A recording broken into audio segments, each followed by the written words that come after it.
தேமுதிகவின் பிரேமலதா விஜயகாந்த் அந்த கட்சி தொடங்கியதிலிருந்து உச்சபட்சமாக அந்த 2011ஆம் ஆண்டு ஒரு 41 இடங்களில் போட்டிட்டு ஒரு 29 தொகுதி. அதுக்கப்புறம் அவங்க தொடர்ந்து வீழ்ச்சியை சந்தித்து பெரிய அளவில் வாக்கு வங்கியில் அவங்க தேர்தல்களில் பெற முடியல. போன தேர்தலில் அவங்க வந்து 0.43% தான் வாங்கியிருக்கிறாங்க, 0.43. அமமுக கூட இணைந்து போட்டிட்டாங்க. கடைசி நேரத்தில் அதிமுக வந்து 23 சீட்டு 25 சீட்டு ஏதோ அவங்களுக்கு இல்லை ஒரு கருத்து வேறுபாடு வரப்பட்டு பிரிஞ்சுட்டாங்க கடைசி நேரத்தில். இப்போமா அதே மாதிரி கடைசி நேரத்துக்கு வர இழுத்துட்டே போகுது. ஒருவேளை அவர்கள் வந்து தமிழக வெற்றி கழகத்தோடு இப்போது இருக்கக்கூடிய பாட்டாளி மக்கள் கட்சி டாக்டர் ராமதாஸோ, ஏன்னா அவர் இன்றைக்கி திமுக அவர் கண்டித்து அறிக்கை விட்டார். இன்றைக்கி பிரேமலதாவும் சோளப்பொரி யாரை பசிக்கு சோளப்பொரி தான் அந்த பட்ஜெட்னு பாஜகவை பிரேமலதா விஜயகாந்த் விமர்சிச்சிருக்காங்க. இந்த சூழ்நிலை அவங்க ஒரு வேளை திமுகவுக்கு வராமல் இன்னொரு ஆப்ஷன் இருக்குது, தமிழக வெற்றி கழகம்னு ஒரு ஆப்ஷன் இருக்குது. அதுக்கு வந்து இப்போ பொதுவாக சில கருத்து கணிப்புகள்லாம் வெளியிட்டு இருக்காங்க. 10% மேலே சொல்கிறாங்க, சிலர் அதை விட அதிக சதவீதம் சொல்கிறாங்க. திமுகவுக்கும் தவைக்காவுக்கும் தான் இடையே போட்டின்னு நேற்று கூட அவர் பேசியிருக்கிறார். நீங்கள் உண்மையிலே அந்த களம் நிலவரம் பார்க்குறீங்க, டெல்டா மாவட்டங்கள் பல இடங்களுக்கு நீங்கள் போயிட்டு வாரீங்க, அந்த அளவுக்கு தமிழக வெற்றி கழகம் அதிமுக முந்தி விடுன்னு நினைக்கிறீங்களா? ரெண்டாவது பிளேஸ் இப்போ விஜய் அவர்கள் வந்து நேற்று பேசும்போது நீங்கள் பார்த்துருப்பீங்க. ஆமாம்மா, அதிமுக கூட்டணின்னு சொல்லல அவர், அதான் பாஜக தலைமையிலான கூட்டணி தான் சொல்றாரு. இப்போ பொங்கலூர் மணிகண்டன் நீங்க சொல்லிருக்கீங்க, அவரு அதான் சொன்னாரு. இப்ப அவர் அதிமுக கூட்டணி சொல்ல முடியல. ஒரு சமயம் பொங்கலூர் மணிகண்டனுக்கு வந்து அதிமுகவுக்கு ஆதரவா ஏகப்பட்ட வந்து அதிகமா அதிமுக செய்தி தொடர்பாளர்களை விட பேசியிருக்காரு. அவருக்கெல்லாம் ஒரு வாய்ப்பு வந்து அந்த அதிமுக கொடுத்துச்சா, ஒரு சட்டமன்றத்துக்குள்ள போகிறதுக்கு கொடுத்துச்சா எனக்கு தெரியல. கொடுத்துருக்கணும், இந்த சட்டமன்றத்தில் என்ன அதுக்கான வாய்ப்பு கொடுத்துச்சான்னு தெரியல. ஏன்னா எடப்பாடி வந்து அந்த மாதிரி வேலையெல்லாம் செய்ய மாட்டாரு, எனக்கு தெரியும். ஏன்னா நான் வந்து வந்தா எனக்கு சந்தோஷம், அதுதான் சொல்றேன். அந்த மாதிரி ஆளுக்கெல்லாம் வாய்ப்பு கொடுப்பாங்களான்னு தெரியல. ஏன்னா அந்த மாதிரி இப்போ வந்து திமுக தான் அந்த இதை இடஒதுக்கீடை வந்து இது பண்ணிட்டு அவங்க உறவினர் தான் யாரோ சுப்ரீம் கோர்ட்டு போனாங்கன்னு சொல்லி சொன்னாங்க. சரி, நான் கேட்குறேன், எது வேணாலும் எப்படி வேணாலும் நடந்துகிட்டு இருக்கட்டும், சுப்ரீம் கோர்ட்ல இந்த தீர்ப்பை சொல்லி எவ்வளவு நாள் ஆகுது? அதிமுக கொண்டு வந்த 10% அதிமுக கொண்டு வந்த 10% கடைசி நேரத்தில் ஐசியூ வார்டில் கொண்டு ஒரு பேஷண்ட்டை சேர்ப்பாங்கல்ல, ஐசியூடையும் மீறி ஒரு அந்த இது போடுவாங்க, அந்த வெண்டிலேட்டர்ல வைக்கிற டைம், அந்த மாதிரியான நேரத்தில் கடைசி நேரத்தில் கொடுத்தாரு. ஆனா திமுக வந்தவுடன் அதை உயிரோடு ட்ரீட்மெண்ட் கொடுத்து உயிரோடு கொண்டு வந்த மாதிரி ஆட்சிக்கு வந்தவுடன் 10% இடஒதுக்கீடை சட்டமன்றத்தில் நிறைவேற்றாங்கன்னா இல்லையான்னு கேளுங்க மணிகண்டன். 10% சட்டமன்றத்தில் நிறைவேற்ற வந்த உடனே ஸ்டாலின் அவர்கள் நிறைவேற்றினாரு. சரி, அது மட்டும் உண்மையிலன்னு சொல்லுங்க, மீதி நான் அப்புறம் சொல்றேன். நிறைவேற்றினாரு. சட்டமன்றத்துல நிறைவேற்றி விட்ட பிறகு அவரே தன்னுடைய ஆட்களை வைத்து வழக்கு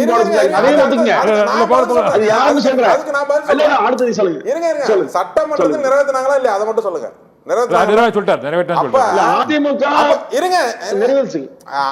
அதிமுக கொண்டுட்டு போய் வெண்டிலேட்டர்ல வச்ச ஒரு விஷயத்த திமுக ஆட்சியில் வந்த உடனே என்ன அர்த்தம்? 5 ஆண்டுகள் இருக்கு.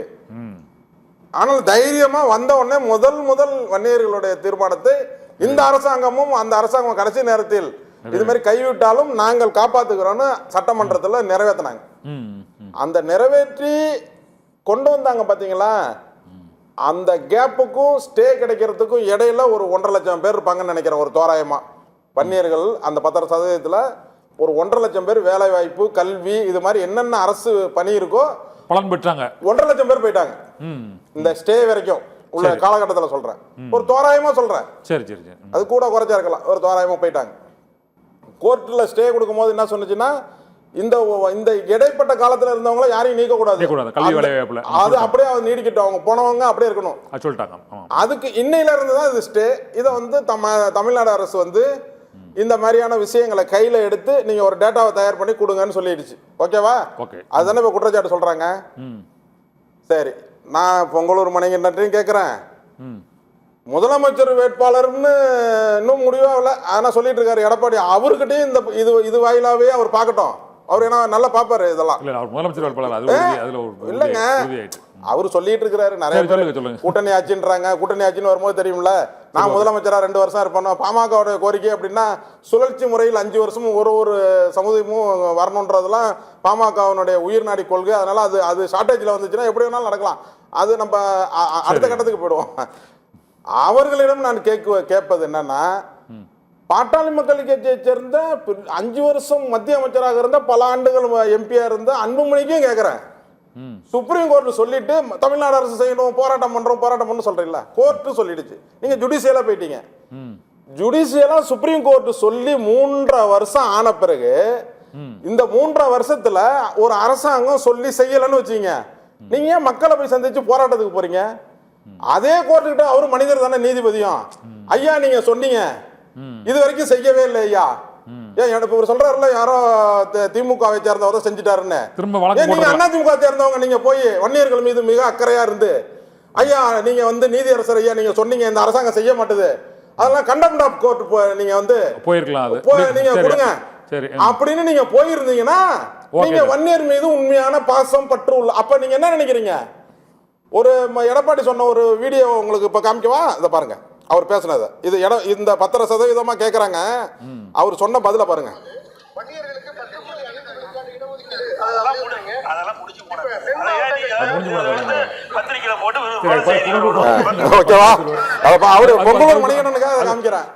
அப்ப இது முடிஞ்சு போன கதைன்றாரு. அப்ப உங்களுடைய நோக்கம் என்ன? எப்படியாவது இது முடிஞ்சு போன கதையாவே இருக்கட்டும். இப்ப உண்மையாலுமே அந்த 108 ஜாதியோடய நாங்க இருந்து தொலைஞ்சிருந்தோம்னு வச்சுங்க, இந்த 10.5 கொஞ்சம் கூடயாவது போயிட்டு இருந்திருப்போம். அதையும் கெடுத்து குட்டிச்சவராக்கி இந்த 10% கொண்டு வந்து வச்சு அதையும் நிராபதியாக்கி என்ன கொண்டுட்டு போய் விட்ட பெருமை எடப்பாடியை சேரும்னு சொல்றேன் நான். நேரடியாக குற்றச்சாட்டு. நீங்க அப்ப பாமா சரி எடப்பாடி தான் போகல, அவர் வன்னியர் கிடையாது, அவர் வேற சமுதாயத்தை சேர்ந்தவர். ஏன்னா வன்னியர் வாக்கு மட்டும் அங்க இருக்கிற 70,000 வாக்குகள் எடப்பாடியில மட்டும் வேணும் அவருக்கு. ஆனா அதுல ஒரு அக்கறை இல்லைன்னு வச்சுங்க, பாமக என்ன செஞ்சிருக்கணும்? ஏன் நீ மக்களை ஏன் போராட்டத்தில் கொண்டு போய் மறுபடியும் கொண்டு விடுற? வேணாமே, நேர போய் கோர்ட்ல போய் ஐயா இந்த மாதிரி நீங்க சொன்ன அரசாங்கம் கேட்கவே இல்லை, நாங்களும் 6 மாசம் பொறுத்தோம், 1 வருஷம் பொறுத்தோம், எங்க மக்கள் எல்லாம் கஷ்டப்படுறாங்க, அதனால இத கண்டெம்ட் ஆஃப் கோர்ட் சொல்லுங்கன்னு சொல்லலன்னாவே நீங்க மக்கள் மன்றத்துல ஒண்ணும் நீதிமன்றத்துல ஒண்ணும் சட்டமன்றத்துல ஒண்ணும் பேசக்கூடிய நபர்கள்னு நினைக்கலாமா? அப்ப நாங்க சரி ஓகே, உங்க மேல அந்த மாதிரி ஒரு குற்றச்சாட்டு வைக்கலாமா? சரி, பதில் சொல்லிட்டீங்க. விஜய் என்ஜின் சொல்லுங்க. விஜய் என்ஜின் ஓடுமா ஓடாது? அதே சொல்லிருக்க, அப்படியே நிறைவா சொல்லிருக்க, அவங்க பேரு முடிச்சுக்கலாம். விஜய் என்ற நபருடன் மட்டும் டாக்டர் ஐயா தலைமையிலான ஒரு பாமக போயிடுச்சுன்னு வச்சுக்கோங்க. இப்ப பாமக அன்புமணிக்கு இல்ல ஒன்றும் சொல்ல முடியாதுன்ற அளவுக்கு இன்னைக்கு சிவில் நீதிமன்றம் நீங்க இப்ப பார்ட்டியை சேர வேணாம்ப்பா, முதல்ல தேர்தல் கமிஷனுக்கு நோட்டீஸ் அனுப்புவா, ஒரு 3 வாரத்துல பதில் சொல்லுன்னு சொல்லிட்டாங்க. அப்ப பாதி வெற்றி டாக்டர் ஐயா அவர்களுக்கு சட்ட ரீதியாக இருக்கு. ஓகே, இன்னைக்கு நிலைமைக்கு சட்ட ரீதியாக அன்புமணி கொஞ்சம் பின்னடைவும், டாக்டர் ஐயா அவர்கள் ஒரு 80% ஒரு 20% தான் அன்புமணியும் சட்ட ரீதியாக இருக்காங்க. அந்த கட்சி கூட போயிட்டா அதான் விஜயுடன் இவர் போய் சேர்றாருன்னு வச்சுங்க, தமிழகத்தை நான் சொல்றேன், இன்னைக்கு வட மாவட்டங்களில் ஒரு இடத்தில் கூட பாமக வெற்றி பெற முடியாது. ஒரே ஒரு தொகுதி கூட. ஓகே சார், சாரி, ஓகே, இது நிறைய கருத்து. ஒரே ஒரு தொகுதி கூட நான் பாட்டாளி மக்கள் கட்சிக்கு வெற்றி பெற ஐயா அவர்கள் அப்படி ஒரு சூழ்நிலை விஜயோட சேர்ந்துட்டாருன்னா பெரிய அளவுல பாமக வாங்குற சட்டமன்றத்துல ஒரே ஒரு சட்டமன்றத்தை கூட ஜெயிக்க முடியாது. ஓகே, அதிமுக வட மாவட்டங்களில் 3வது இடத்துக்கு போதா இல்ல 4வது இடத்துக்கு போதா? வட மாவட்டங்கள் நான் சொல்றேன், கொங்கு மண்டலத்துல போலாம், நீங்க அங்க போலாம், நீங்க 2வது இடம் வாங்கலாம், போலாம். எடப்பாடியில யாருங்க தாவேக்கா கூட சேர்ந்த பாமக ராமதாஸ் எடப்பாடி தொகுதியில பாமக என்ற காவேரி எம்எல்ஏடம் தோற்றவர் தான். அது தெரியுமா உங்களுக்கு? அந்த வரலாறு தெரிஞ்சுங்க. எடப்பாடி தொகுதியில பாமகவை எதிர்த்து எடப்பாடி நின்னார் ஒரு தேர்தல்ல. எடப்பாடி தோல்வி அடைஞ்சு காவேரி என்ற எம்எல்ஏ பாமக எம்எல்ஏ ஜெயிச்சாரு. அதனால அங்க அதுதான் சொல்றேன்ல, வட மாவட்டங்கள்ல சேலம் தான் வரும். சரி, அதான் சொல்றேன். ஓகே.